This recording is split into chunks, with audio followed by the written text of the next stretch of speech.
আগেই বলেছিলাম ক্যান এই স্কার্টটা দেখলে আপুরা পাগল হয়ে যাবে। আর হবেই না কেন, একটা স্কার্ট দিয়ে যদি এত রকমের স্টাইল করা যায় তাহলে আর পাগল না হয়ে উপায় আছে? পার্টি ড্রেস তো আমাদের সবারই পছন্দ, কিন্তু পার্টি ড্রেস রাখার জন্য এত এত বেশি জায়গা নষ্ট হয়, যার কারণে কিন্তু ভয়ই লাগে যে এত ড্রেস কিনে কোথায় রাখবো।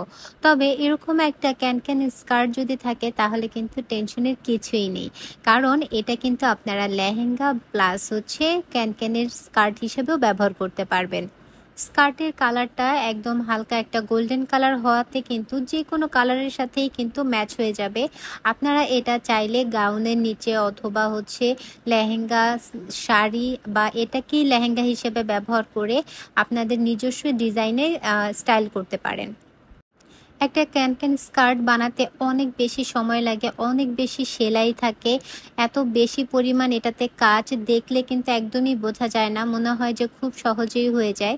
তো যাই হোক, ফাইনালি যখন এটার কাজ আমি শুরু করি সেলাইয়ের, তখন আসলে অনেকটা টায়ার্ড হয়ে গিয়েছিলাম যে কখন এটা শেষ হবে। এখন যেহেতু শরীরটা তেমন ভালো না, খুব বেশি সময় বসে থেকে কাজ করাটাও খুব বেশি কষ্টের হয়ে যাচ্ছিল। তারপরও আস্তে আস্তে করে কাজটা কমপ্লিট করছিলাম এবং চাচ্ছিলাম যে এটার ফাইনাল রেজাল্টটা যেন খুবই ভালো আসুক। তো ফাইনালি আমি আপনাদের সাথে এটার লুকটা শেয়ার করতে পারছি।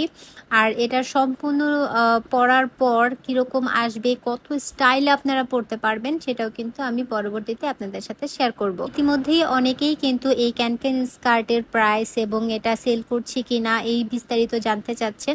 তাদেরকে বলবো একটু ধৈর্য ধরুন, কারণ হচ্ছে যেহেতু এটা এখনও প্রসেসিংয়ে আছে, এটার প্রাইস এখনও নির্ধারণ করা হয়নি। আর এটা যেহেতু শুধুমাত্র ক্যান স্কার্ট না, এটা লেহেঙ্গা, সো এটার প্রাইসটা একটু হাই হবে। যারা